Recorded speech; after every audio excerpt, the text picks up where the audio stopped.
we get a chance to see what everybody's car looks like. I see Scott's car. I see Sonny's car.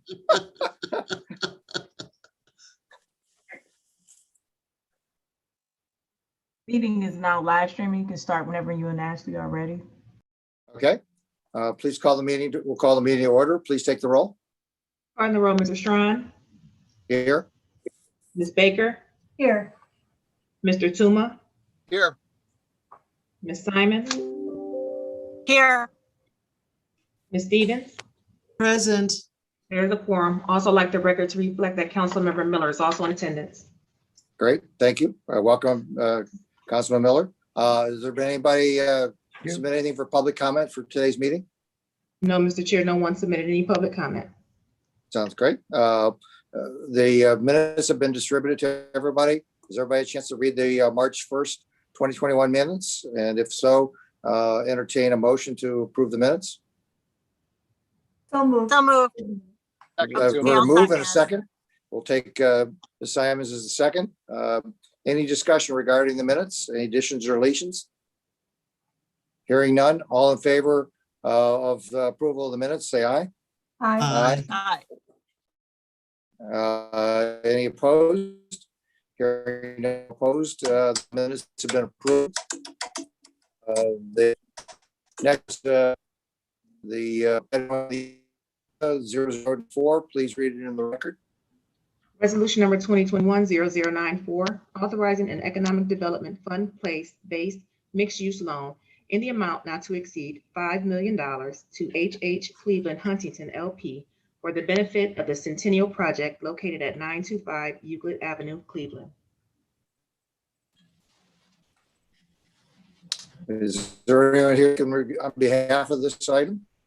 Yes, thank you, Chair Strawn. Paul Herdig on behalf of the Department of Development. We're very pleased today to bring before you the first of two significant proposed loans, each of which is quite important to Cuyahoga County's economic development strategy in different ways. With the permission of the chair, I'm going to start sharing my presentation, which will describe the first loan proposed for the Centennial Building project.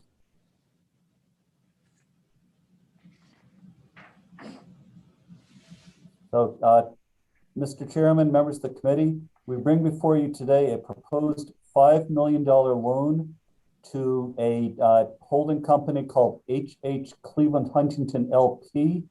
This is for the redevelopment of what's called the Centennial Project, which is the redevelopment of the long vacant Union Commerce building right at the corner of 9th and Euclid, right here in downtown Cleveland. We're giving you just a few view slides to kind of position this building. I think it's well known to everybody, but from an upper story of the building, many of us have attended events at what used to be called the Noonday Club. You have a very nice view of downtown Cleveland out towards the lake. And from another angle, a nice view of downtown Cleveland and towards inland. So enough of the pictures. I wanted to outline for the committee, and in a minute we'll get to the financial terms that are being proposed, what's going to be developed here. This building did not become vacant all at once. Over a period of time, as new office space was developed downtown, many of the major office tenants moved to other buildings. It slowly became more and more vacant. And there's been a number of attempts to redevelop the building by different owners with different schemes. Under the current conditions, what's being proposed and our underwriting shows is viable, is essentially a redevelopment of this building as workforce rental housing. Workforce rental housing is rental housing which is priced so it's affordable to ordinary working people. It is not subsidized housing, which is for very, very low income families. And it's most certainly not market rate housing, which is what we have in most of downtown Cleveland, which is out of the reach of many working people. So this project, once fully developed, will have at least 864 affordable rental units. On the next slide, I'll specifically show what the rents will be. There's also going to be office space on the lower floors, as well as some restaurant and retail space. And a special portion of that is going to be developed by Mr. Sanito, the owner of Millennium Housing Management, the principal of this project, into the Century Club, which he will talk about in his presentation. In addition, there's going to be event space of 25,000 feet, where there'll be an opportunity for public events to be held, and there'll be amenities provided for the residents of the building. In terms of the apartments that will be constructed within this building, there are going to be 1 and 2 bedroom units, and by using a combination of various public incentives, the development cost is brought down to where these can be rented at affordable rents. So as you can see, the 1 bedroom units will be available for as little as $712 per month. The 2 bedroom units will be available for as little as $855 per month, which again puts them more in reach of more working people. In terms of its impact on the county and city economy, there's going to be a total investment in this project of more than $238 million of construction costs, $25 million of other spending over a multi-year construction period. The project itself, as you'll see when we get to the sources and uses page, is over $460 million total. During the construction period, at least 1,000 construction jobs will be generated by this project. It will take about 4 years for construction. The developer has committed to a minimum of 50 permanent jobs to operate the housing and to operate the other retail spaces.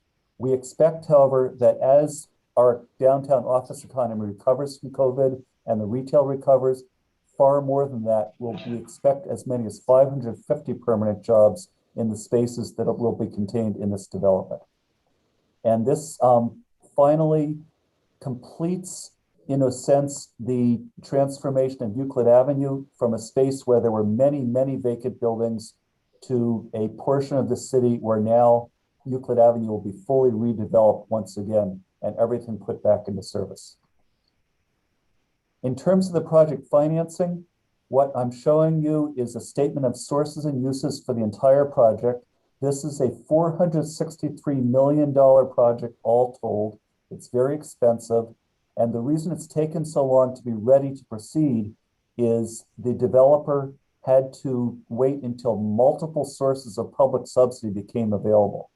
The latest of these was something called the Transformational Multi-Use Development, or TMUD, T-M-U-D, which the state of Ohio just made available through legislation that was passed late last year. So in order to complete this $463 million project, there will be a bank mortgage, as you can see, of about $71 million.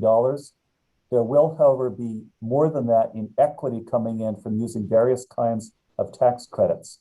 There's a housing tax credit. There are 2 kinds of historic tax credits, both federal and state.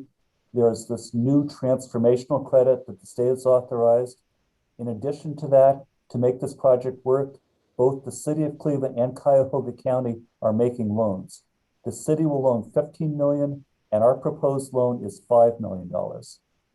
What I would also like to note, which is very important, is that Mr. Sanito himself, as the principal, is putting in personal equity of $35.5 million. In other words, his stake in this project. And then on the right-hand side, you can see how this money will be spent. There are many costs involved, not just the construction, but legal and professional fees of various kinds in putting together a complicated project of this size. In terms of the loan we're proposing for council's approval, Cuyahoga County will loan $5 million to the entity that's formed for this project, and that loan will be assigned to another related entity with our approval as the final financing of the project is put together when all the tax credits come in, but it will remain a loan and not a grant. There is no forgiveness in this project. This loan will be fully repaid to Cuyahoga County. It's a 20-year loan, and the term of the loan is the same as the term of the city's loan and the same as the term of the private bank's loan, 19 years for technical reasons. Because there's a lengthy construction period, we're going to allow interest payments for the first 5 years And then the loan will be fully amortized over the rest of its term, the 15 years. So at the end of the 20 years, there is no balloon payment. Cuyahoga County will be repaid in full. We will have a shared security position, a mortgage on the property shared with the city of Cleveland. We will be in second position behind the commercial bank, which is loaning approximately $79 million in first position. And there will be, and this is significant, Mr. Sanito, in addition to the mortgage, is providing his personal guarantee. And we have had Mr. Sanito's personal financial statement reviewed by our consultant from the National Development Council, who assured us there is ample ability to provide this personal guarantee. The borrower will commit to a minimum of 50 jobs, legally permanent jobs, in addition to construction jobs. But as mentioned before, we are reasonably confident that upon return of the downtown office market to normal conditions, far more jobs than that will exist in the office space in this building. And as noted before, City of Cleveland's providing a $15 million loan over a 20-year term, and Berkadia Commercial Mortgage is the commercial lender providing the $71 million loan in first position, 19 years for technical reasons, really 20 years, and that loan is paying interest. So that being said, I'm going to stop my sharing and invite any questions the committee has before I turn this over to Mr. Sanito to also make his presentation. Are there members of the committee who would like to ask questions? Mr. Chairman. Hurdick, as far as the financial part of the package, then we'll come on later and ask the Mr. Serino about the project portion, not the finance. We can obviously go into either side with that, but the financial package. Yes. Mr. Chairman, could Ms. you Stevens? have Paul put the sources and uses back up? Yes, I will reshare Sure. So we can look at the sources and uses together. That would help us while we talk. There we To go. see, I got the sources pretty much understood, and then the uses were, they kind of flew past me. Because this is a fairly substantial project. There are 6 zeros after each number. If I might ask a couple of questions, Mr. Chair. Sure, absolutely. And if there are questions of the specific as far as Mrs. Serino, we'll wait on that. But if you want to ask questions about the financial piece, then we can ask Mrs. Serino about both. So Okay. have at it. I want to go at have Paul explain a little bit more about these sources and uses. For example, equity from housing tax credits. Which form of housing tax credits are we looking at here? Thank you, Councilwoman. These are not the competitive tax credits. These are the as of right tax credits, known as the 4% tax credits, Okay, which the project qualifies for. because I was like, I haven't seen a 9% this big. So it's a 4%. Yes. And what type of bond financing are they using to go with this 4%? I will, what was described to us was a type of bridge financing provided by OFA. We Okay, can follow up in more detail if needed. okay, so OFA is working with them on finding the matching bond money. Yes.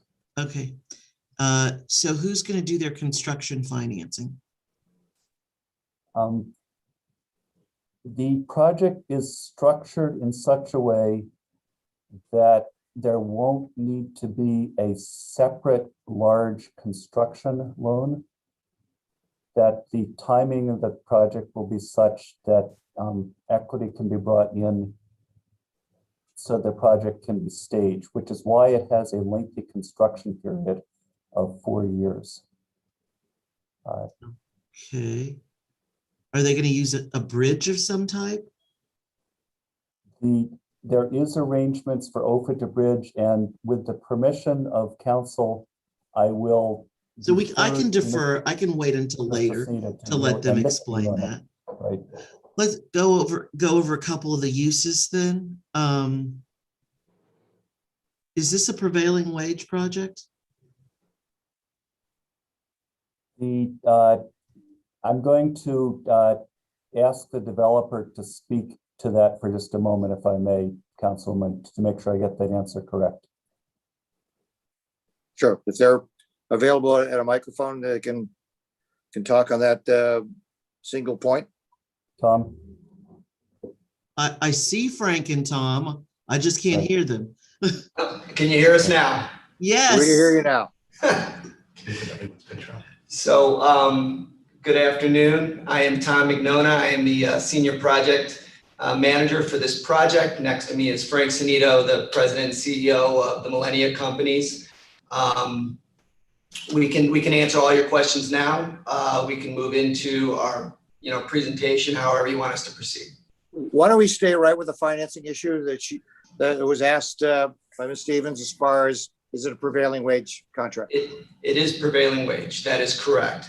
And Okay. to also answer your question, we've already received bond inducement from the Cleveland County Port Authority for $230 million for this deal.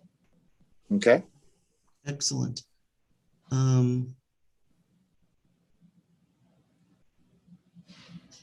You're going to are you going to defer a portion of your developer's fee? At this time, a significant portion of the developer fee is showing to be deferred. Yes. Okay. We are doing our best to tighten up the capital stack numbers and make it a little more balanced. But at this time, 36.8 million is deferred. Okay. Oh, that it's at the bottom. I hadn't gotten that far. Okay. Those are all my questions right now, Mr. Chairman. Okay. Other questions based on Mr. Hurdick's in the financial questions that came out? Because we've got this on the screen, I can't see you raising your hand, so just raise your voice, go live with your voice, and we'll try and the chair will recognize you. Mr. Chairman. Chair, just one question, Nan Baker. Yes, go ahead, Ms. Baker. Ms. Baker. Just a question on the total legal at 2.4 million. That number seems high, but I know it's a big project. But 2.4 million is what you anticipate your legal costs to be?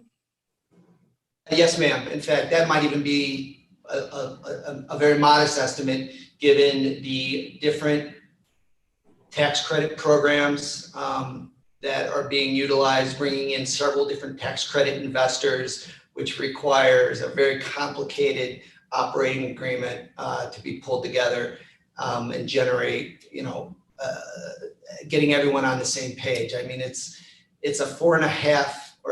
it's almost $500 million project. It's going to be very well documented by the lawyers and make sure everyone is well represented at the table.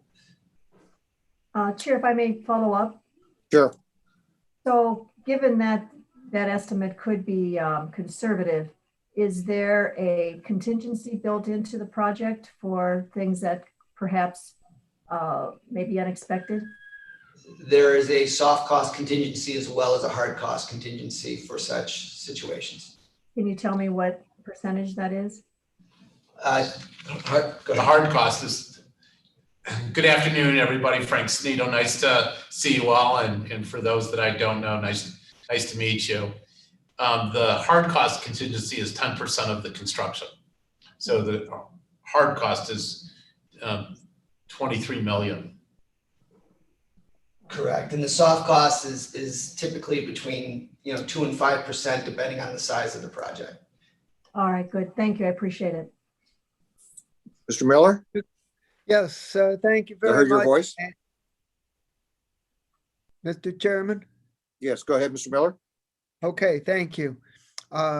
First of all, I would like to say congratulations and thank you for putting this together. This has been a very long time in coming. I remember walking around this building as a prospective development site years ago. So I'm glad you finally have this put together. And my question is whether you have all of the required financing in place and when you're anticipating the start of construction.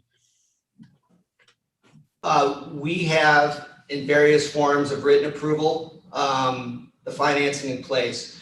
We're in the process of signing the final documents and the final commitments in order to pull together the entire capital stack. This county commitment is certainly one big step in the right direction, along with all the other financial commitments and letters of intent that we've shared with the county staff. And what is your anticipated start date for construction? Well, not soon enough, according to the boss here, but most likely end of third quarter, beginning of fourth quarter of this year. And have you selected who is going to do the construction, or does that still have to be bid out? No, our general contractor will be Maroos Brothers Construction, who is a local expert in historic rehabilitation in Northeast Ohio. Thank you. Is there any other questions? The chair will then ask if there haven't. Mr. Hurdick, on the personal guarantee, if we can take that, we can go ahead and take the project cost slide down from my purposes. Thank you. Personal guarantee said that we were in a second position on the note itself. How many other people, in addition to the personal guarantee of the city of Cleveland, and are we on there? Is the bank in their first position also have a personal guarantee? So I apologize for any confusion. I was speaking to the security position of the real estate, where the bank has the first position in the real estate, and we share the second position with the city of Cleveland on the real estate. In terms of the personal guarantee, we dealt directly with Mr. Sinido, Mr. Mignona on that, and I would defer to them as to whether any other aspects of this project are being guaranteed in that way. Okay, so you're not speaking as to where we are. I mean, a personal guarantee, you said you checked the financial conditions, and they look very strong. But if there's 10 other people in that same that have that same guarantee, it gets a little watered down then. To the chair, I do not wish to divulge inappropriate information, but I will say this. Our consultant, Corey Leon of the National Development Council, reviewed Mr. Snido's personal financial statement, which did include information on other commitments Mr. Snido had made. And taking those into account still gave us an endorsement of there being ample capacity to provide this personal guarantee. Okay, that's what I'm asking. Is really we're loaning $5 million, and I want to make sure that the support and the guarantee. If we're in a second position, obviously, a project of this size, if it's $500 million almost, and the only loan that's ahead of us is a $76 million loan. I say only 76 million. I'm glad I'm not signing that. It's a pretty big number, but by the same token, it's more than almost a 6.5 to 1 ratio out there. So I think we're in pretty solid shape. Actually, I know that Mrs. Baker was commenting about the legal fees seem low. To me, that seems to be pretty relatively pretty attractive as far as the package in that respect. As far as the income levels, you mentioned the income levels, Mr. Hurdick, as far as the tenants, is there an income level target that they have to hit in order to be eligible to live in this housing stock? There is, and I'm going to say 60%, but again, I'm going to ask Mr. Mignona, who is by far the expert in this, to go into a little more detail as to what the income levels are. Okay. Sure. This project is going to utilize something called income averaging. 60% is the average income level that we will be targeting. However, in order to provide as much housing to as broad a market as possible in Northeast Ohio, given that we are providing over 860 affordable units, we are making these units available to people who are 50% of area median income, 60% of area median income, and 80%. The average of all those, however, will be below 60% AMI when you average all the residents and all the units put together. Okay. So when you say low income, it's still in the an area to be able to attract lower income base folks to be able to come into that property and enjoy the property. So it's what you're suggesting. Exactly. To give you an example, a single person at the 50% AMI restriction level would only be making $26,600 annually or less to be eligible.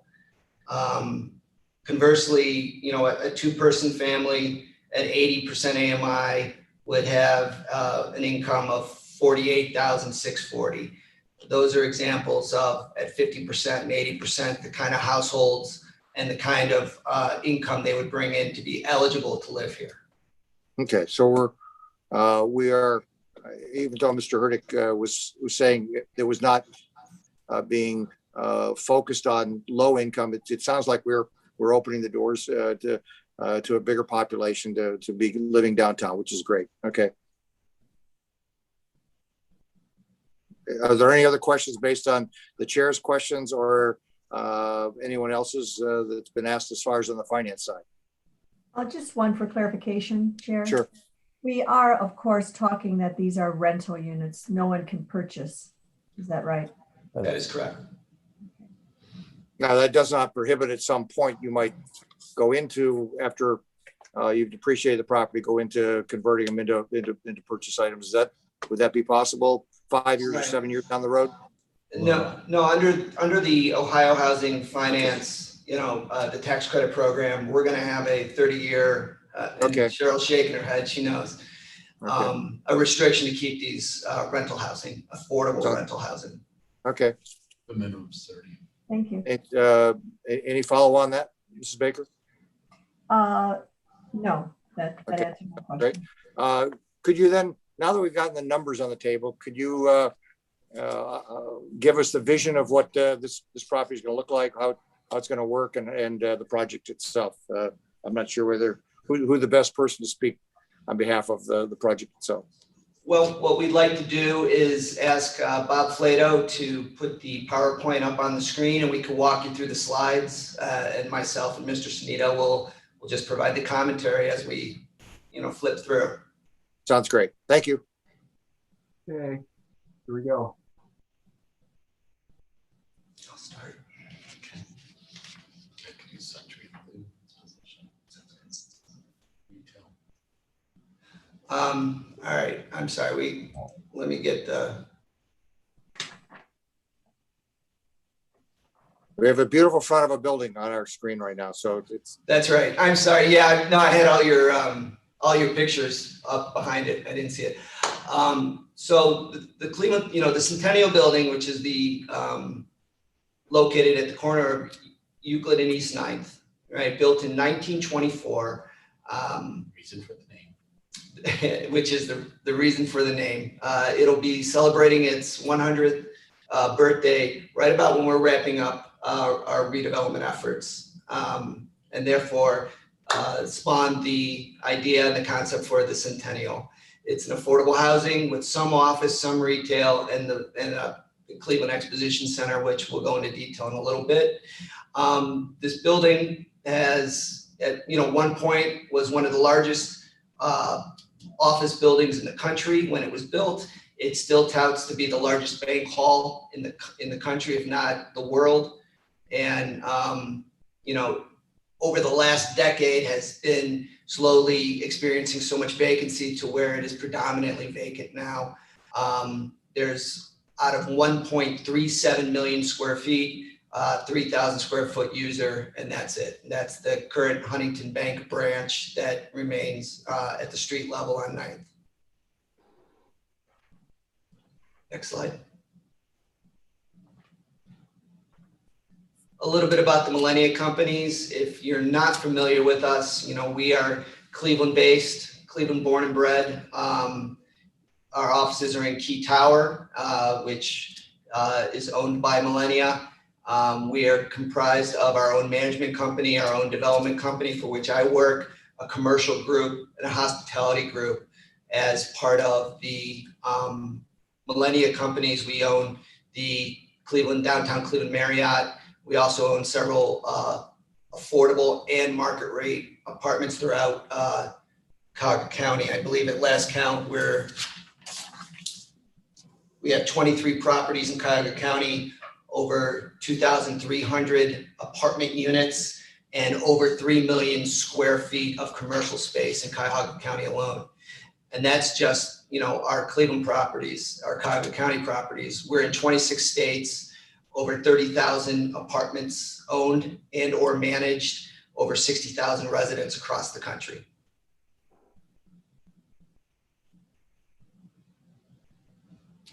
Our founder and CEO, Frank Snito, who's here with us today, has built this company from the ground up and remains the driving force behind the company. And in part is also committed to invest in Cleveland and Cuyahoga County while he experiences, and the company experiences massive growth, throughout the United States. But along with being our president and CEO, Frank owns and manages several notable restaurants in Northeast Ohio, such as the Marble Room and Lock Keepers, as well as Il Venetian here in Key Tower. Board member of the American Red Cross, the chair and founder of True Freedom Ministries, a nonprofit for re-engaging re-entry into the workforce. Prison ministry. And of course, he, working with NRP, co-created CSU's Center for Property Management.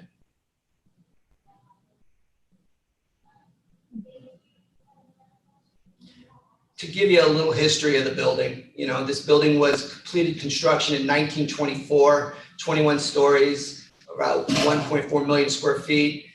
Yes, it was the third largest office building at the time in America, and is still the largest bank hall, we think, in the world. We have not seen anything to the contrary to that. In 2017, beginning of 2018, the Snito team acquired control of this building. In part, this is a very important time because we were able to preserve mega historic tax credits. There's a catalytic historic tax credit that comes with the building. We were able to keep it in Cleveland, keep it in Northeast Ohio as we proceeded with our plans for the rehabilitation of this project. So we've been working very closely with the state of Ohio, along with the county and the city, to really bring as many resources as possible to rehabilitate this important project. When COVID-19 hit last year, in response to the market conditions and the needs of the community, we went full bore with a workforce housing / affordable housing plan for this building that has really taken root and has really brought us to where we are right now, a project that is completely viable and ready to move forward over the next 6 months. There will be some retail portion, some office portion to this building. However, we both know those markets are challenging currently, to say the least. This is predominantly a workforce housing project, and we're really excited for it. We've secured the $230 million in bond inducement from the port. We are successfully able to work with the state legislature to pass the TMUD tax credit. And we continue to work with local stakeholders at the city, the county, and other important equity investors that are central to Northeast Ohio to invest in this project to make it a reality.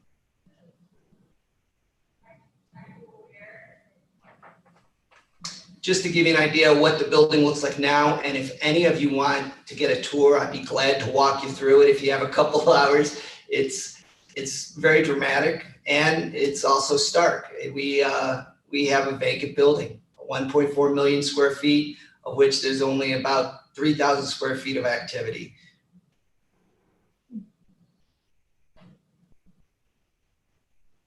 We can't wait to get the massive bank lobbies filled with activity, and we will go into detail how we plan to program the first floor with public uses, and really get the lights back on and get people back to the corner of 9th and Euclid. You can move on. Now you'll see some renderings. This is our vertical stacking plan to give you an idea of the building. It's 21 stories. The first 3 levels, and there's a level that comes off of Chester Avenue. So that is what you see at the very bottom. That will be management, back of the house. The main floor will be home to what we'll call the Century Club restaurant, as well as the Cleveland Exposition Center, as well as the main entrances to all the housing. Second and third floor will be prepared for boutique office, and we are exploring those options right now. But the good news is we're not reliant on getting an office tenant to make this deal work. So we don't have to rely on that challenging market right now. And then floors 4 through 20 will be workforce housing. At the very top will be rooftop event space that we hope to also lease out to a commercial entity. Now let's go to the workforce housing piece. This is a typical floor plan, give you an idea of our 1s and 2 bedrooms that we will be putting into this property. Sandvik Architects, who is Cleveland based and is renowned historic architect, has done our drawings for us.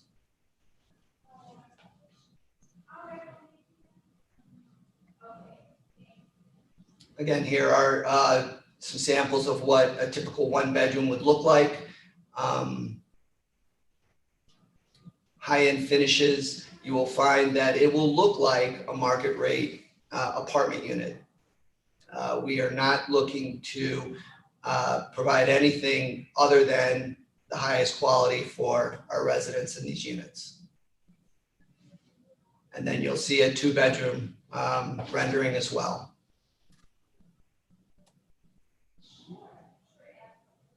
Okay, next slide. This is an analysis of the rental restrictions at 50%, 60%, and 80%. It'll give you an idea of what the current rent restrictions are and what the current income limits are. And this is governed by the Ohio Housing Finance Agency. So every year it will tweak and change slightly, but we will be required to adhere to it. This also gives you an idea of the rent limitations on what a 1-bedroom or 2-bedroom might look like at 50, 60, and 80%. And I think what you'll see here is, a 1-bedroom at a 50%, a person at 50% AMI, they're paying 78 cents a square foot, roughly $712. If you look at floor number 4, unit number 5, that is significantly below market for a downtown property, which is now pushing closer to $2.78.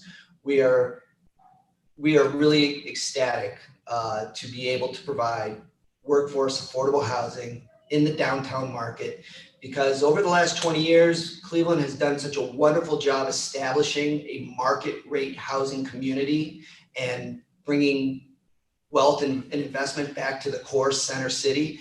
But we've also noted that there's been a miss or a misdirection of providing affordable housing for workforce, for the folks who work downtown, who tend to the buildings downtown, who work at the Cleveland Clinic at an administrative level or on a daily level, the bus drivers, the city workers, county workers, all making, roughly 30,000 annually or 48,000 annually, or even less at 26. This is a place where they can live and work. They can walk to their, work. They can rely on reliable public transportation as we are on the health line. It just provides a whole nother opportunity and option for folks who want to live downtown and do so in an affordable range. Our residential amenities, you'll see and find that they're attractive, and just like you would see at any market rate property downtown. To give you an idea, our work lounges will be furnished. These are renderings and examples that our designers have put out there. that the, architect and the general contractor are bidding to. And just to give you an idea, we are looking to provide, an atmosphere where people are proud to live here.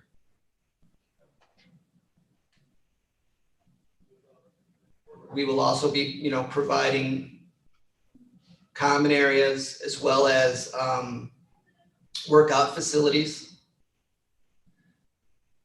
Again, more renderings. The rendering on the left, however, is from the actual plans where, we are going to provide amenities outside of someone's unit. If they need storage, it'll be there. If they want a fitness room, there'll be an ample fitness room. We are looking at other forms of activities for, I don't know if a playroom and a game room are going to be better used than something else, but we've, set aside space for that, as well as if someone needs to work,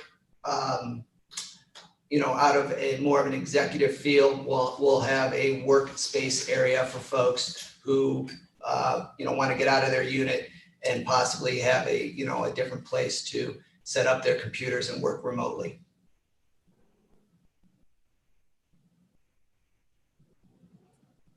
And then we'll talk about how we're going to activate the ground floor level in a little more detail.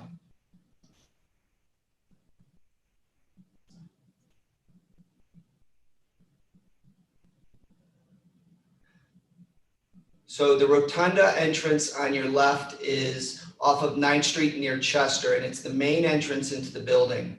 Walking straight forward, you would be right into the large bank hall, which if you have not seen it in person, you have to come see it. It is like walking into a slice of Italy. It is incredible. And it's always good to see the before. This will be the after, and this will be actually what you'll see. And I'll let Mr. Sanito go into a little more detail about the Cleveland Exposition Center. Thank you. Thank you so much for your support. So appreciated. This has been, quite the project. Probably the most difficult project that I've ever worked on. And I think, before I tell you about the Cleveland Exposition, the Century Club, I'd like to talk just for a moment about the inspiration for the project. As you all know, that about 4 years ago, we moved our offices from Thornburg Station to downtown Cleveland when we acquired Key Center. And before acquiring Key Center, and I know, and we appreciate the county's support that we had with the Garfield and the Marble Room, specifically the Garfield, but we opened up the Marble Room. And before the Huntington Building was even presented to me as, the new owner of Key Center, the owner of the Marriott Hotel, the owner of the Marble Room, and bringing, 150 employees, downtown, I realized that there was just a dire need for workforce housing. We had, whether it was, line cooks from the Marble Room or, housekeepers, maintenance personnel from the Marriott, our admin employees from the Millennium Companies. They were doing a reverse commute. They were not able to afford downtown Cleveland. And, me as the owner of the Garfield, or, we recently, we acquired the Statler Apartments about 3 years ago and repositioned that into Class A luxury. The rents were just unaffordable. So, when the building came to me, it was really and it's such a large building, as large as, almost as large as Key Tower. What do you do? How do you fill it? And really 3 years ago, I saw this real, and I use the word dire. I mean, dire need for workforce housing, here in downtown Cleveland. So we're so excited to be able to bring this much needed housing to Cleveland. So you have the workforce housing component, and I just felt that with the building being such a historical structure and most everyone, you know, on this Teams call is familiar with the building, and you know, this building was home to so many of our premier, you know, companies and law firms, et cetera, that we needed to create this public purpose. So, you know, the original Midday Club, and we have, you know, quasi-public, you know, where we have a letter of intent with a very well-known institution here in the city of Cleveland for the Midday Club. And then you have the bank halls, which they are the world's largest bank halls. And when the large bank hall, which is the Cleveland Exposition, you know, I really wanted to pay homage to, you know, the history of Cleveland. I mean, Cleveland, and, you know, as I really got into it, you know, I just didn't realize that, you know, at one point in time, we exceeded Detroit as the #1 automaker, you know, in the world. And, you know, our steel industry, and just so many, you know, the Gilded Age. I mean, you have Carnegie and just so many, you know, Rockefeller, so many, you know, well-known industrialists that were from the city of Cleveland. And I don't think that is really, you know, celebrated at any of our museums. So, you know, I called Kelly Falcone from the Western Reserve Historical Society, and they are, you know, it's not finalized yet, but, you know, we'll get there. They are partnering with us on this museum. And those cars that you see are from the Crawford Auto Museum. So they're very excited about the Cleveland Exposition, and so am I. So we think that, you know, while not as big as the Rock and Roll Hall of Fame, you know, the Great Lakes Science Center, you know, we think that, you know, the Cleveland Exposition will have its place in Cleveland, you know, just like our you know, the fabulous museums at University Circle and the 2 museums here in downtown Cleveland. You know, when we opened up you know, our first, you know, our redevelopment of the original National City Bank hall into the Marble Room, you know, the success of the Marble Room has really exceeded all of our expectations. And, you know, many of you know, and, you know, many years ago, the county participated, you know, and they helped support the development of Thornburg Station and the Lock Keepers. You know, but when I was developing the Marble Room, you know, we just did not realize that it would, you know, we didn't expect it to be so successful. And it really is, it's really the space. You know, while we do a great job with the food and service, the space it's now a must see in Cleveland. People, you know, traveling from, you know, all over, they you know, they go to the Marble Room, and you know, and that's, you know, when I think about the second half, can you switch sides to the Century Club? I think it's probably the next slide. That's the hall. That's the entry, the Euclid lobby. So here is the Century Club.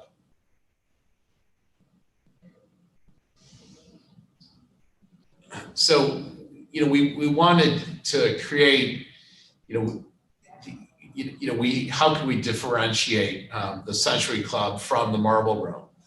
And we are, as you all know, we're close to the theater district. So we think like a reincarnation of a supper club, you know, when the theatrical or just the supper clubs that had music. You could see the center part of the bar is where the music is going to be.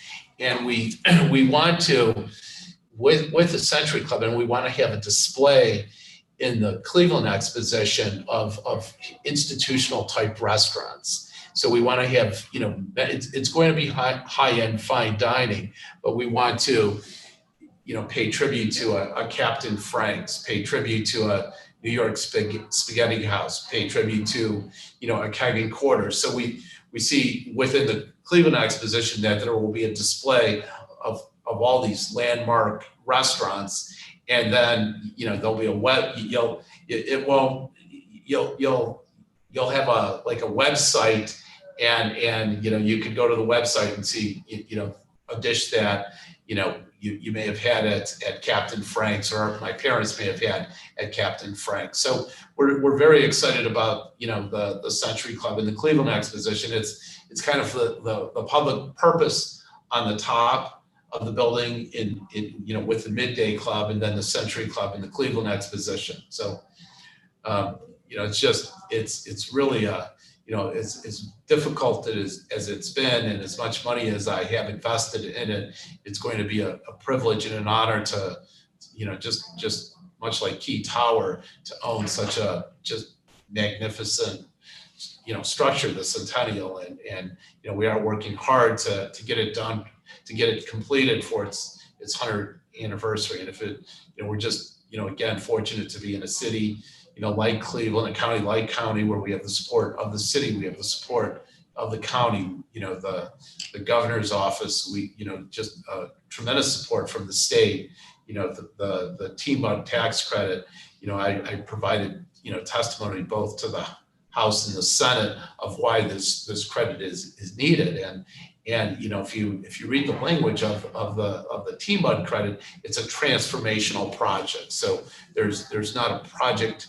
I think it will be the largest adaptive reuse ever completed in the state of Ohio. And there's not that I'm aware of, there's not a project that will have such a transformational economic effect on its surrounding community. And I think, as Paul said at the beginning, it completes the Euclid corridor, from Public Square to the Theater District. This is the one remaining building, and it's the most important building because it's on Main and Main.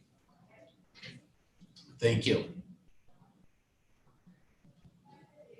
Thank you very much for that detailed presentation. Very, very attractive. It's nice to see that last link. And obviously, when you're putting in total package of $1 billion, $500 million, that's a force multiplier of our 5 million to get to.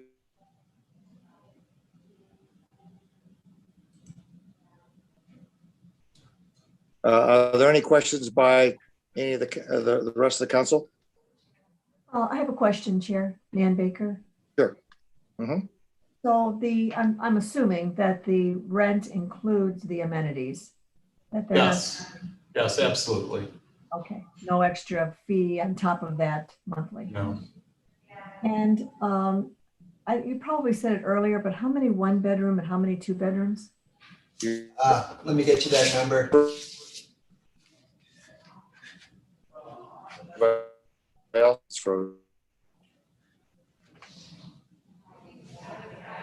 We're looking at roughly 727 1-bedrooms and 135 2-bedrooms. Okay, I guess that would lead to my question then. If you're looking at affordable housing for those that are everyday workers, you mentioned bus drivers and things, wouldn't you think that they would probably have families? What are your thoughts about making most of these 700 1-bedroom and 135 2-bedroom and no 3-bedroom?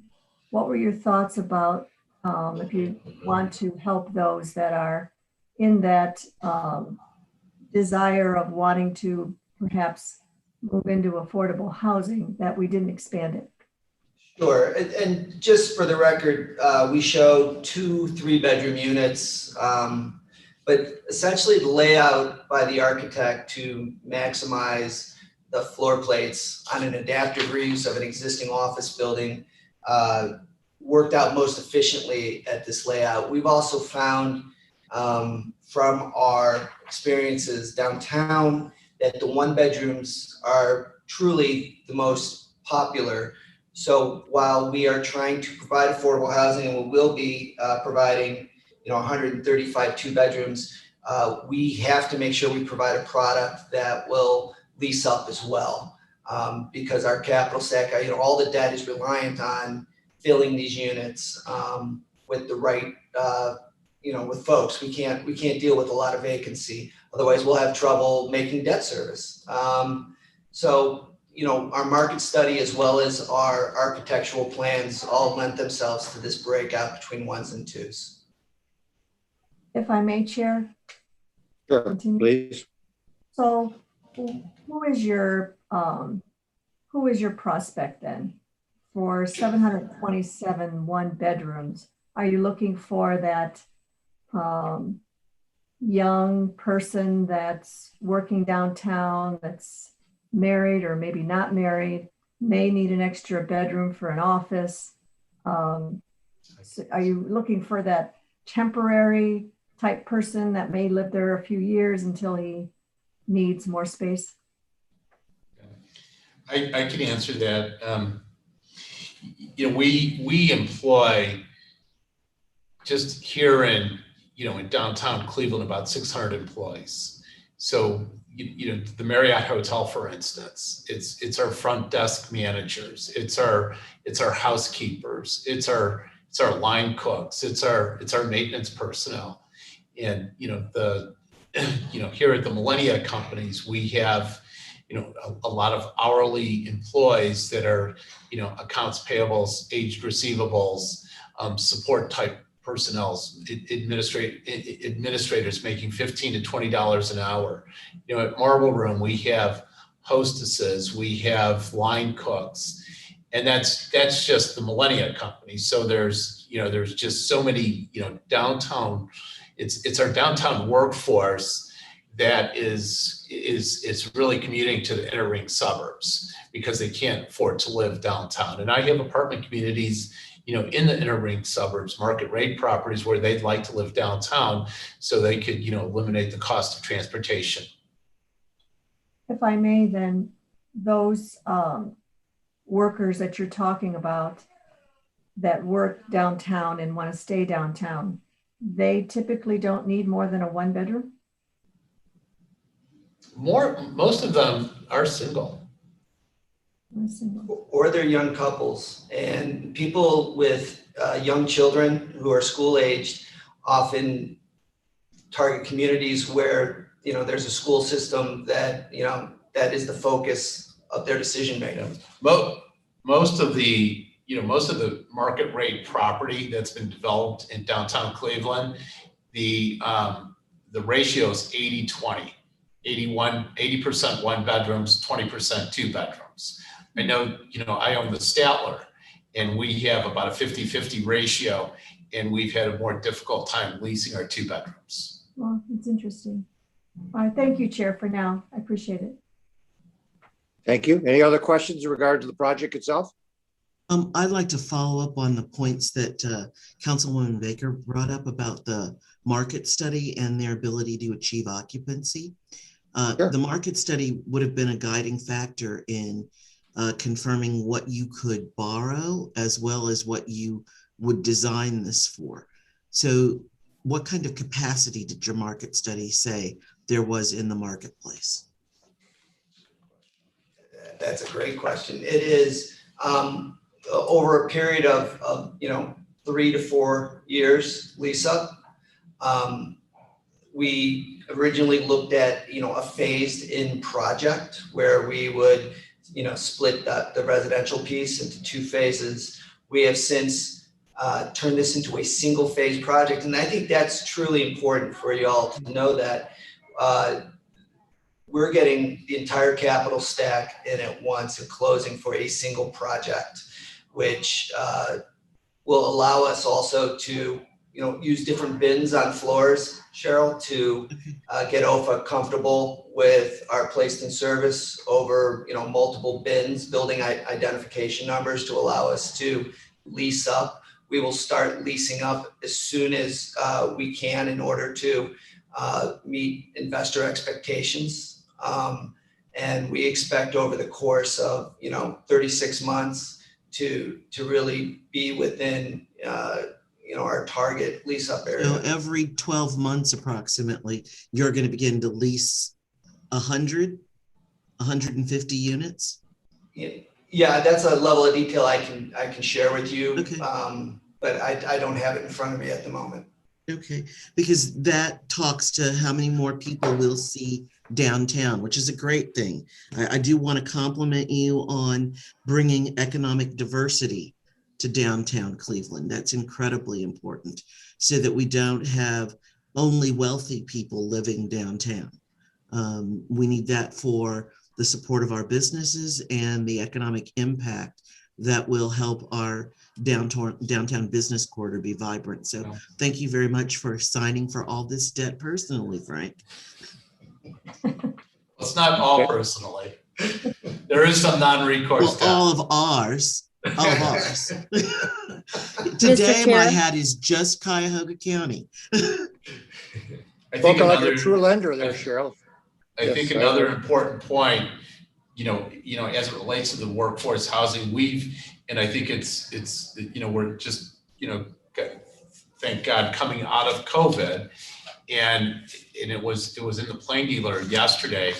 There was an article about restaurants specifically on how difficult hiring is, and part of the difficulty that we're having is the extended benefits and people just not wanting to work. But we've never experienced such a bad labor market, and with having the Centennial with the workforce housing, businesses, like Marble Room, and there's so many restaurants in downtown Cleveland and so many businesses in downtown Cleveland, it's going to gap fill, that labor pool that we all need, to run our businesses, whatever they may be, whether it's hospitality, whether it's, entry level, administrative type jobs. So, just so, and I think Tom's stated it, but I could assure you that these apartment homes will be comparable to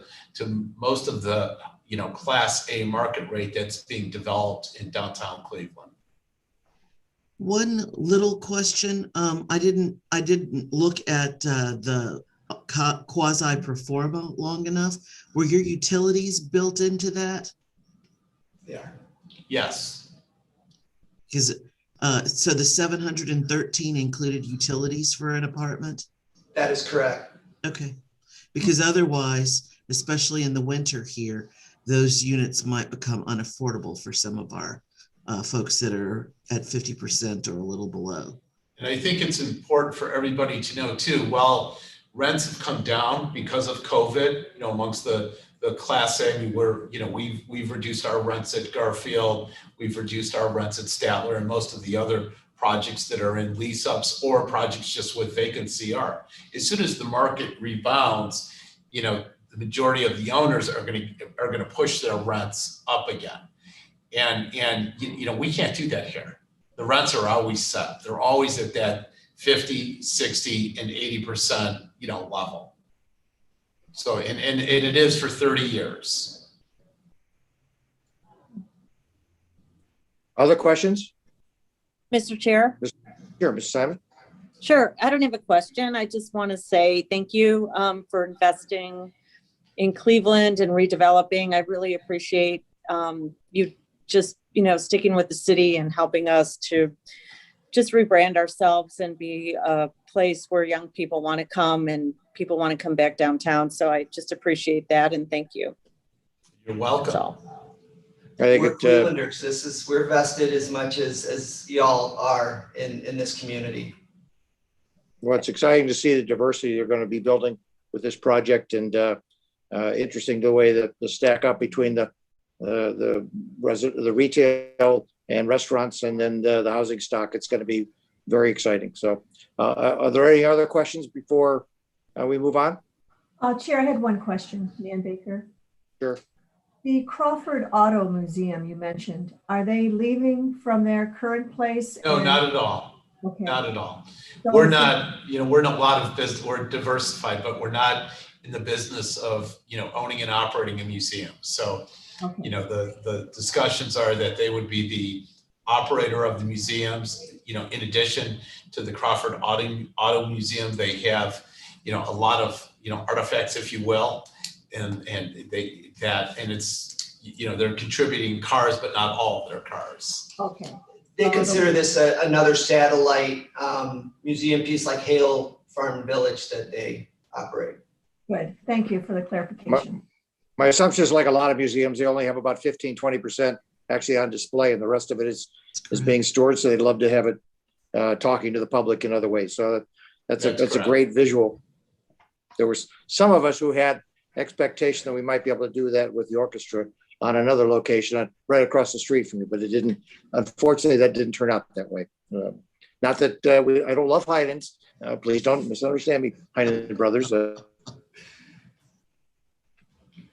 Well, and Heinens is going to be super grateful that we're adding, 868 apartments across from them. It further bolsters that investment as well. Well, not only that, they're employees. They're the employees at Heinens. Again, those are our residents.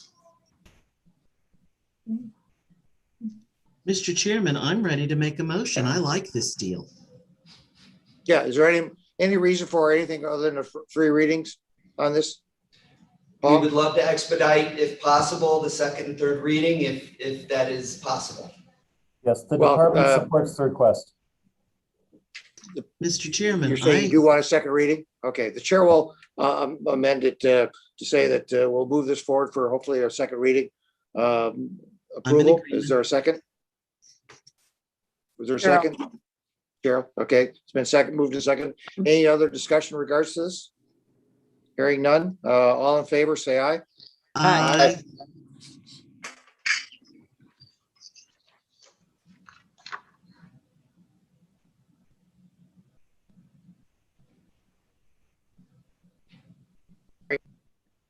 Uh-oh, were we frozen again? Can we read the next item into the record?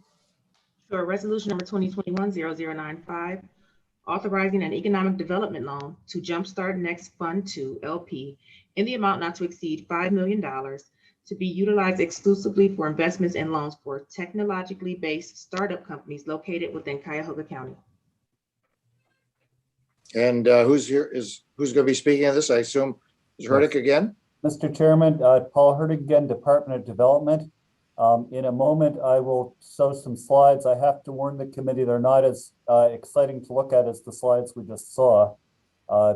This is a very different type of financial transaction, but it's equally important to Cuyahoga County.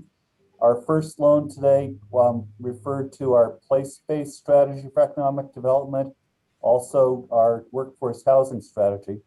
This next transaction is squarely in the area of innovation, supporting our entrepreneurs, those who start companies and grow those companies here in Cuyahoga County. The importance of the startups to our economy cannot be overstated. So it's another key strategic plank of our 5-year economic development plan to support innovation, entrepreneurship, and fast-growing startup companies.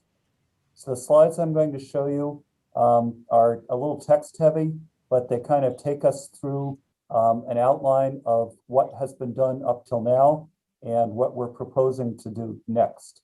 And I say next because the name of the fund that we're going to be contributing to is the Next Fund. With council's approval, we will be loaning $5 million into this fund. This will leverage at least $25 million of additional capital. So there will be a fund of at least $30 million, which will invest in innovative, fast-growing companies here in Cuyahoga County. Our borrower and partner here is Jumpstart. And after I talk about the loan, answer any questions, Ray Leach is here from Jumpstart.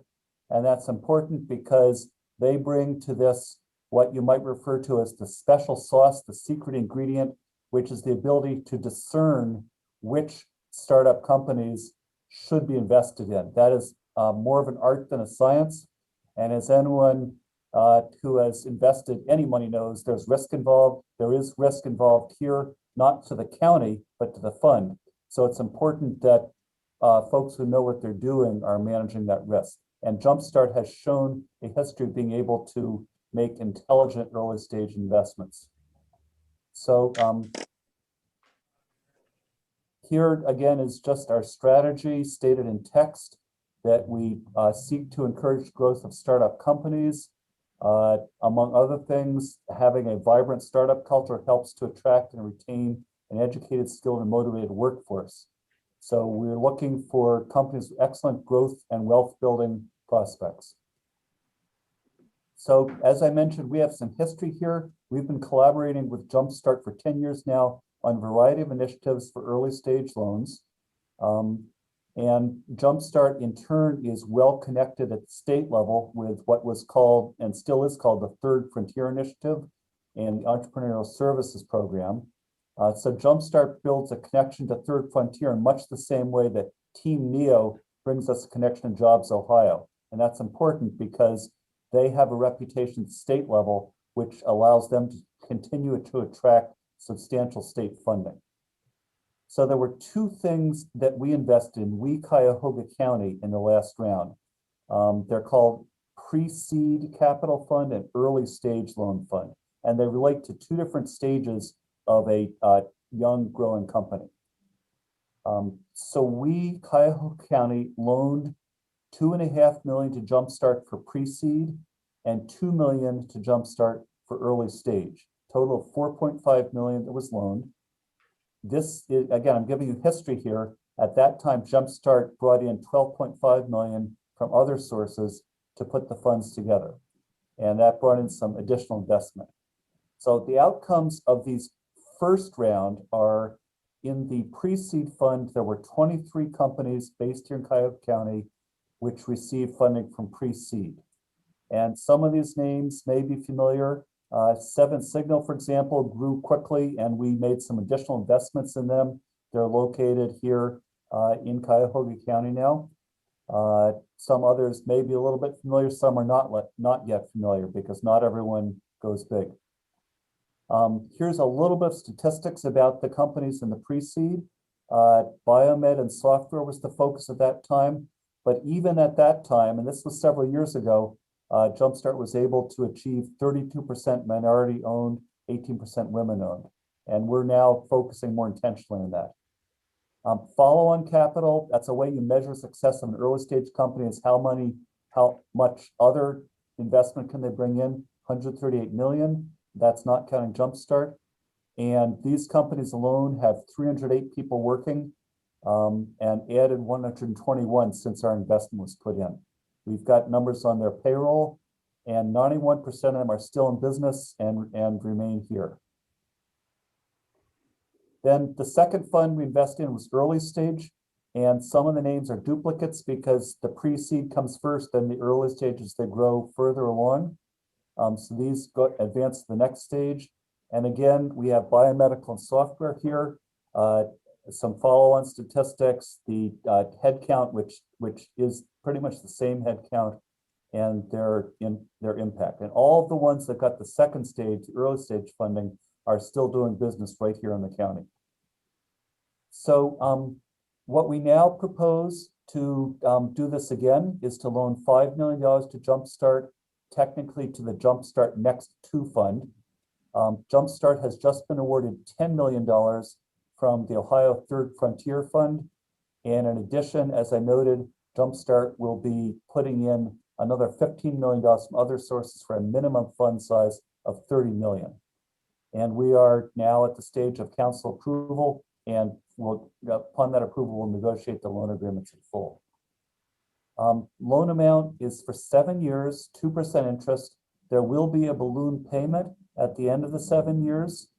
And there will be additional guarantees from Jumpstart to secure this loan, which I'll come to in a future slide. Again, this just indicates they're building on the momentum that we already built. The outcomes we anticipate from the 7-year loan, 48 companies at least will receive investments, 635 new jobs at least, follow-on capital 217 million, with a revenue target as well of 95 million. We expect at 20 to be Cuyahoga County based, which will raise $80 million in follow-on capital. So here's the section on security, and we did negotiate quite a bit of security for this loan. So it's essentially cross-collateralized by pretty much everything Jumpstart has, including, most importantly, other accounts they have and receivables. And when we bring Ray to the podium, we can, if we wish, go into further detail about all these items, but I will tell you this is the same security we had when we did the first round of loans for the 4.5 million. So we are going to be well secured here in addition to the track record. And I believe that this gets into Ray's slides. So that's the end of my financial presentation. I will now welcome any questions about my presentation before Ray Leach gives his. Well, why don't we, because they're so intertwined, Just move on. Okay. why don't we, Ray, if you don't mind,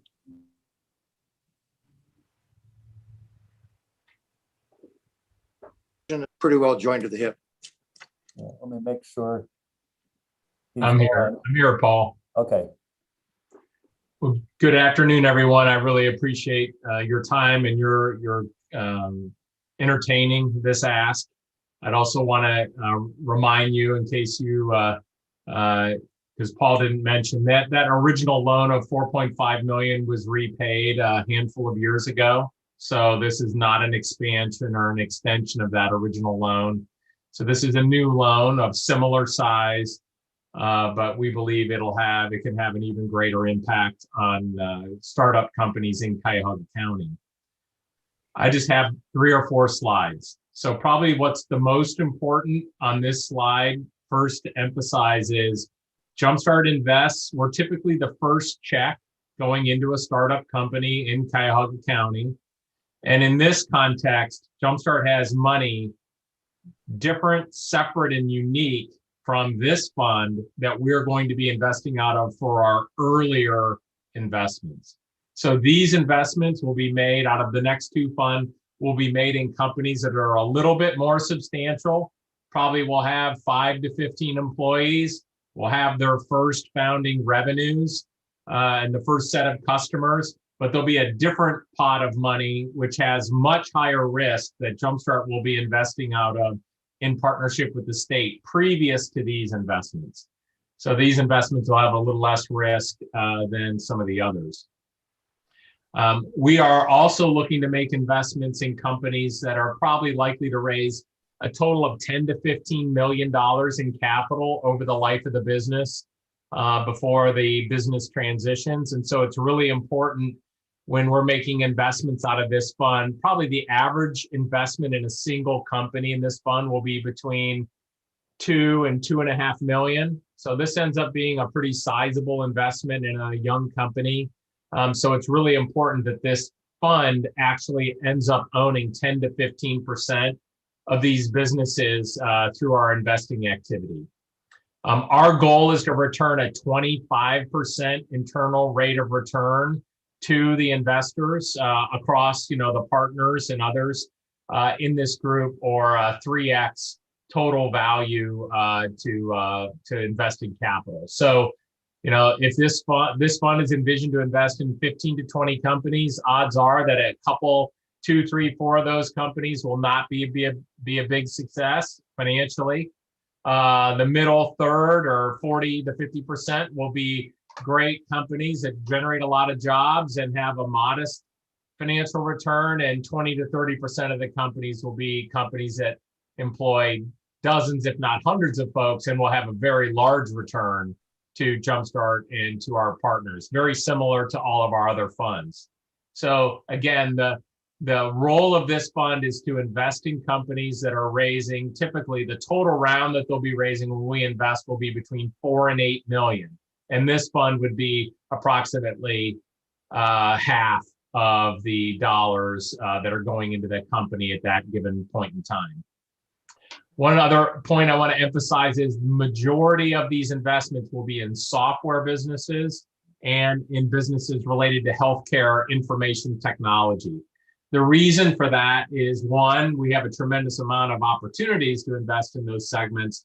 And the second reason is those are the kinds of companies that can generate a significant number of high-paying jobs and generate financial return in a relatively short period of time. It typically takes, from the time we invest to exit or a liquidity event, on average, it's about 6 years.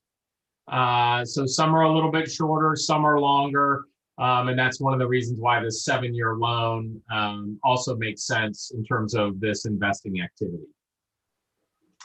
Next slide. To Paul's comments about Jumpstart's credibility, over the last 16 years, we've invested in 125 very, very, very small technology startups. We've invested a little over $60 million in total. Those companies have gone on to raise over $1 billion in private financing. And if you were to ask me, okay, Ray, you invested in 125 startups, what has been the ability to generate those $61 million of investment into cash or into financial returns? Many of these investments have already generated cash returns, but if you took the cash returns and the current mark-to-market value or the value of the stock, it's a little over $200 million. So even though we're investing when these companies are very, very small, we have a track record of investing in things that generate great economic impact, job creation, but also will convert into the kinds of investments that generate returns. Next slide. This is just a snapshot of 9 companies that we invested in approximately 10 years ago, let's say 8 to 10 or maybe even 12 years ago.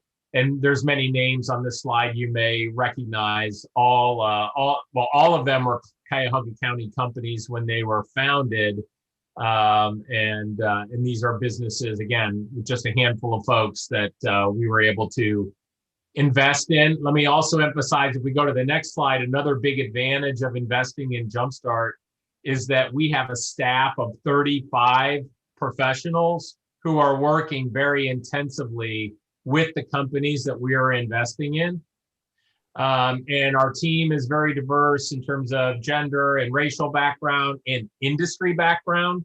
So today, Jumpstart is directly supporting 2,000 entrepreneurs with free services across Northeast Ohio. Approximately 60% of those would be Cuyahoga County. So over 1,000 small businesses and entrepreneurs in Cuyahoga County are getting services from Jumpstart for free. But then for the best of those companies in the technology space, we're making direct investments, obviously along with others, into these companies. So, but again, the services, whether we're investing in the company or not, the services are free to the residents and the small businesses of Cuyahoga County. Next slide.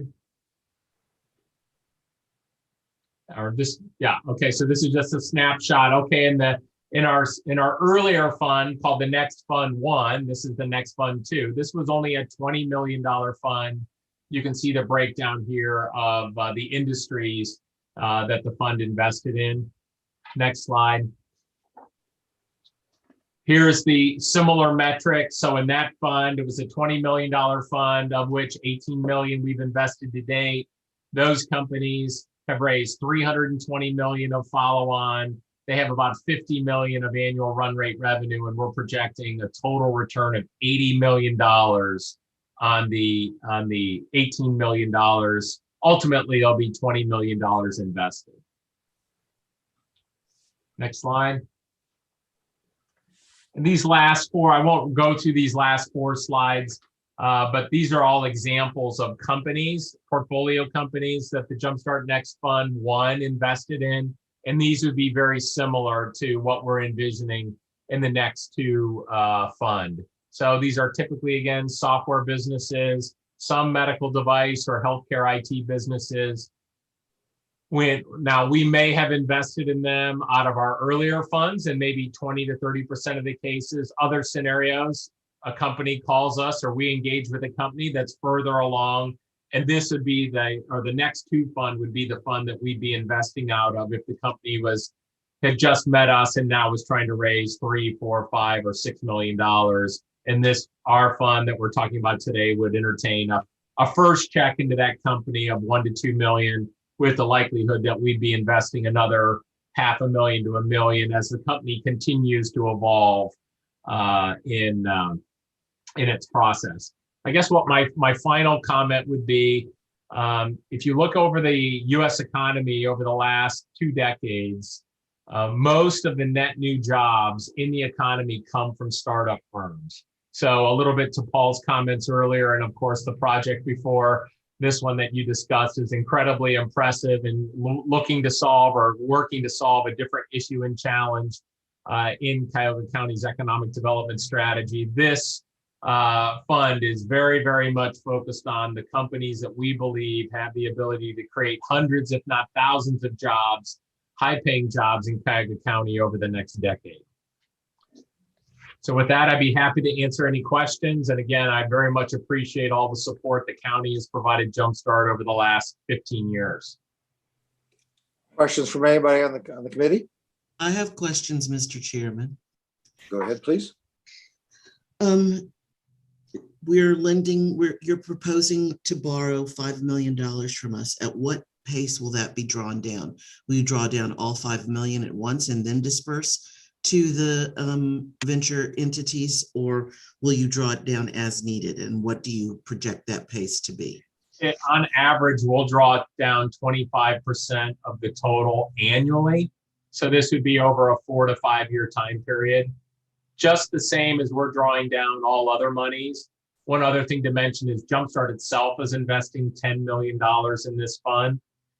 So we're putting $10 million in along with all the other investors, but it would be approximately a 20 to 25% drawdown annually.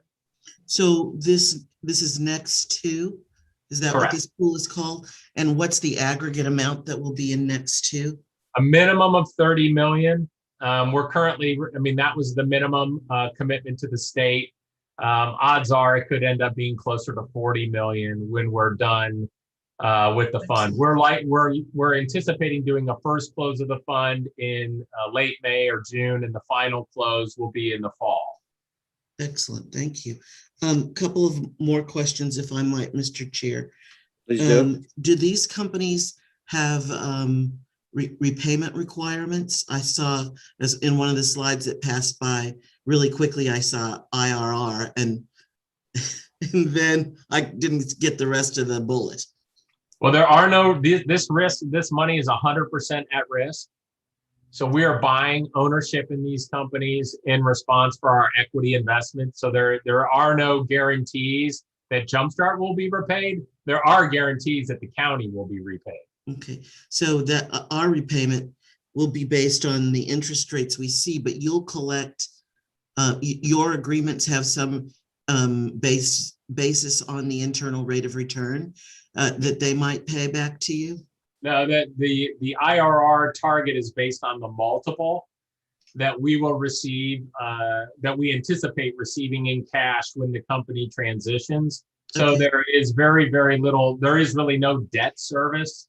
So we're investing maybe $2 million in a company at the time that it's valued at maybe 10 to 12 million. And that then 4 years later, the company's valued at 100 million. And so when it sells on the marketplace, you get your money back? Correct. Okay, just making sure. Yeah. Great. And then if there were 125 startups that you've invested in, what percentage of them were minority owned? It's a little over 20% are Black or Latinx. 45% are female led. That's the simple answer. Okay, you answered my next question. So, and of the 125, how many are still in business? Approximately 90. So much higher percentage than we had anticipated. I think one of the things that we've learned is that companies in Cuyahoga County figure out a way to continue to survive, if not grow. The chutzpah and the resourcefulness is over the top. Excellent. So you've got, what is that? Is that 80% survival rate? That's kind of high for venture capital. Way higher. Now, of course, some of those companies are not going to make, huge returns. So some of the, realize when in our earlier funds, in our other funds, we're typically investing businesses that have less than 3 employees. They're a year or two away from their first revenue. So we might have collectively a vision for this company that's going to get a lot bigger, and it ends up being a couple $1 million a year revenue company employing a half a dozen to a dozen folks. So there are many of those 90 companies that aren't going to be the next huge tech exit, but that doesn't mean they're not viable businesses employing a lot of people in our county. So and for us, that's fine as well. I mean, well, if they have 25 jobs where the average salary is $81,000, I'm not mad at them. yeah, nor are we. That's higher than the median, the average wage of any American. And it's higher than the median salary for Cuyahoga County. So I'm delighted to help you create these jobs. Mr. Chairman, I'm done. Thank you.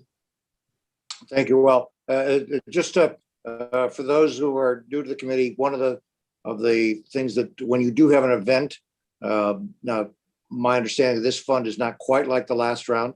The questions that were asked as far as we were able to participate in any event, but this one will be participating only in events that would take place out of this fund. Is that correct, Mr. Lee? It is. Having said that, we appreciate the county's support in this fund. We're expecting the county is going to do very well financially with this fund. And if Jumpstart does end up doing well with other investments outside of the fund, then we'd be very open to and entertain paying this loan back early. But there is no linkage between, in our earlier lending investment, the way it was structured was at that time we had been investing for about 8 years, and the agreement was any return we had generated or any return from an investment we had made 8 years previous would automatically pay off the county loan. And so that was the construct here. We're still guaranteeing the loan. So if we take this money and make all these investments, the county's still going to get its money back. So there's no risk of loss. But we do want to tie the returns of the loans that we're going to make with this money to the triggering event or to the liquidity event. So if we do get a return from these new, the 5 million that's paired with the additional 25 to 35 million, any returns from those investments would immediately pay back the county. It's pro rata, but we're not counting in any of the earlier investments that we've made because the money came from a different source. Yeah, my fault for jumping to the conversation you and I on just event. Event means that the business was sold and you guys recovered capital just for the benefit of those folks who Sure. maybe don't the word event maybe means the NFL sports thing. Right. Yeah. We're talking about a sale event. So and we're thrilled that we were able to pay that you guys were able to pay that first loan off. Any other questions in regards to anything that's come up? Mr. Chairman. This is yes, Mr. Miller. Yes, thank you. And my question is just whether this loan has any feature to it where if you do really well that we get an equity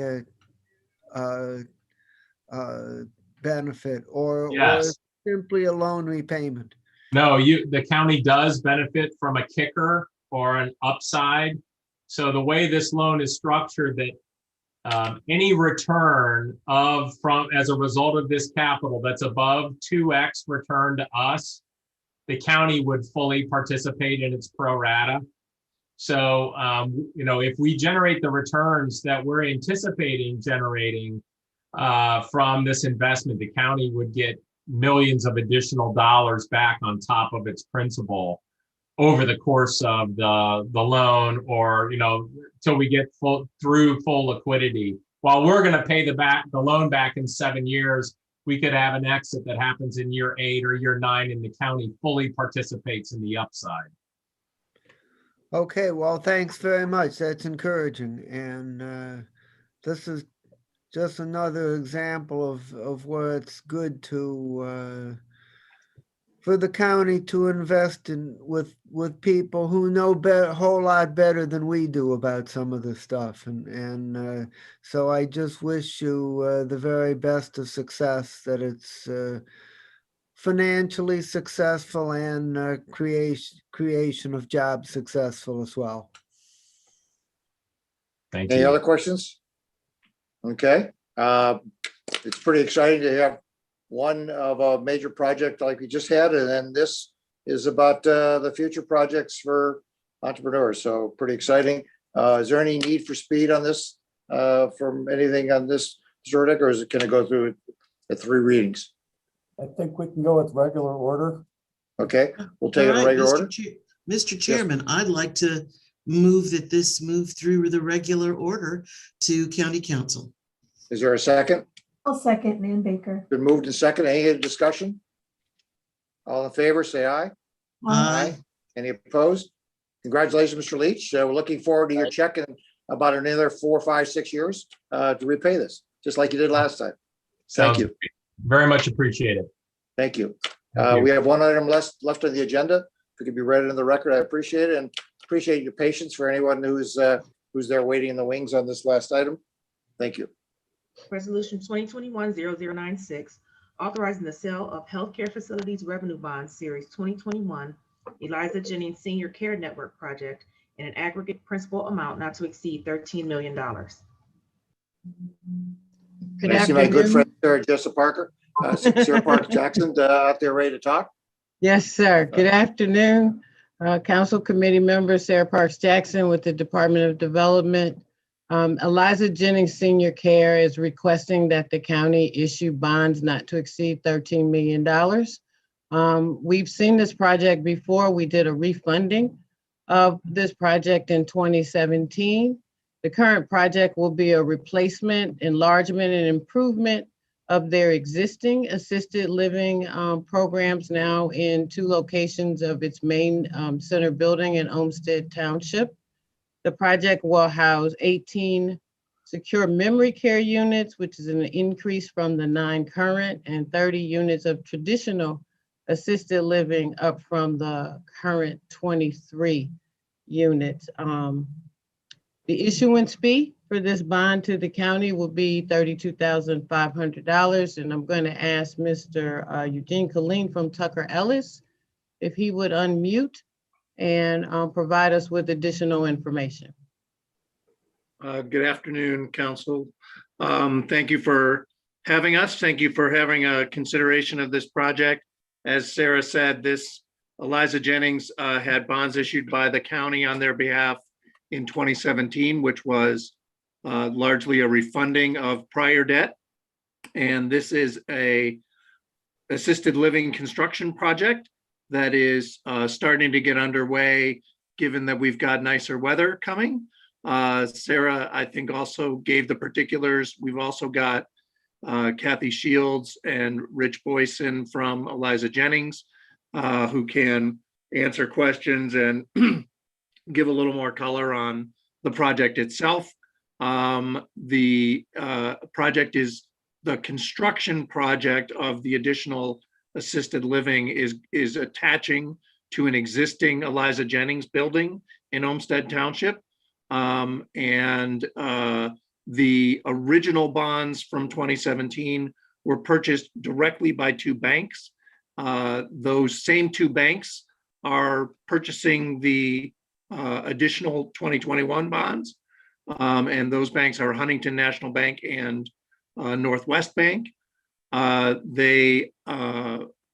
So there is no public offering of the debt. It is just a direct placement to the banks. And I think, unless there are questions, I think that's all. And we can certainly address whatever questions folks have. So these are already being pre-sold, in other words, to the financial institutions? That's correct. So we're not even going out publicly on the streets? That's correct. Not having to use our anything in regards to county, in regards to supporting this at all? That's correct. It's a fancy bank loan.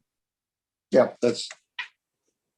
well, we like fancy bank loans, especially when we make $38,000 for doing just the issuance fees out there. So it becomes a win-win. I assume that Liza Jennings is getting an attractive interest rate, and we're making some money on using our good offices support. It sounds like. Is that fast forward to what the issues are?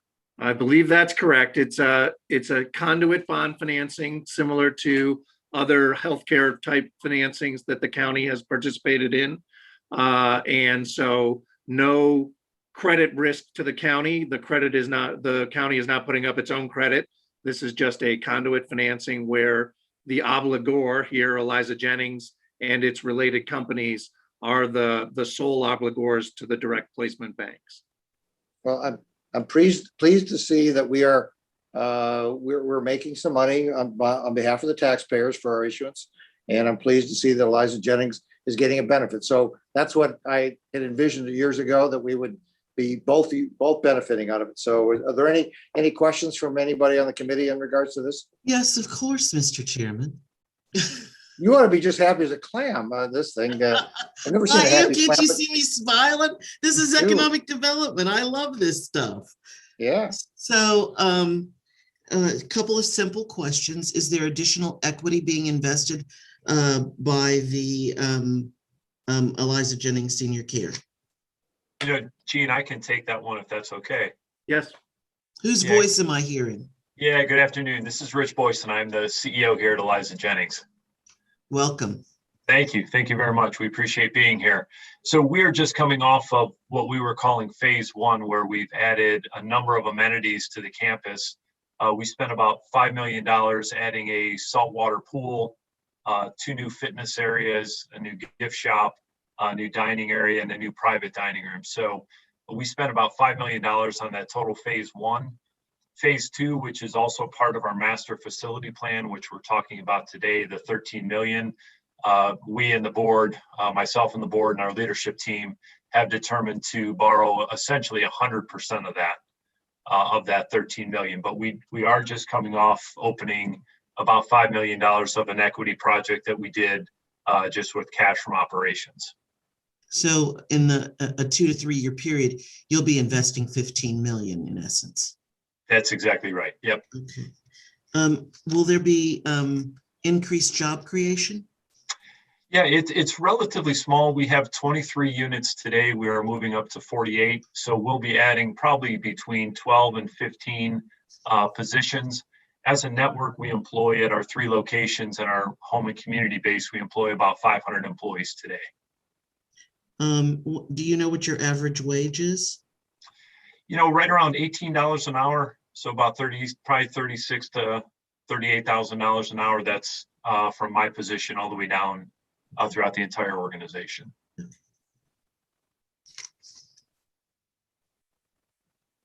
And that was it. Thank Yeah, there you. was a time when we were only charging like $5,000 to $8,000 of using our good offices, and now it's a win-win for everybody out there. So with that, I'm pleased. Thank you, Sarah, for exercising that opportunity. Is there any other questions? So this is though you call it economic development, it's really like you say, a beautiful loan tool that we help work. We help be the glue between the middle out there. Mr. Chairman. Blending involved. Yeah, Mr. yes. Chairman, if we could have second read under suspension, that would be most appreciated. So you'd Okay. like this to be expedited? Yes. Well, let me, Cheryl, you're not. Let me. Oh, let I'm me see- sorry. Let me make sure that we have any other questions first before. I think it's going to be pretty much a quick slam dunk, but I didn't want to assume that. But any other questions by anybody else in the committee? Okay, not hearing it. Now, please go with your motion. Mr. Chairman, I'd like to make a motion that this project be expedited and be on council's next agenda next week. Is there a second? I'll second Nan Baker. Been moved and seconded. Any discussion in regards to it? Hearing none. All in favor of moving this for a second reading, suspension, say aye. Aye. Any opposed? Hearing none. Congratulations. Looking forward to it, and looking forward to your new project going on. Thank you. That was our last item on the agenda. Is there any other additional business at this point in time? Hearing none. Thank you very much for your patience. This was a pretty exciting day.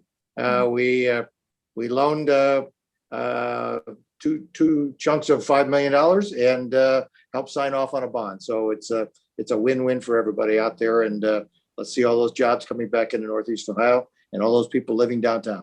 Thanks. Congratulations, everybody. Thank you. Thanks. Thank you.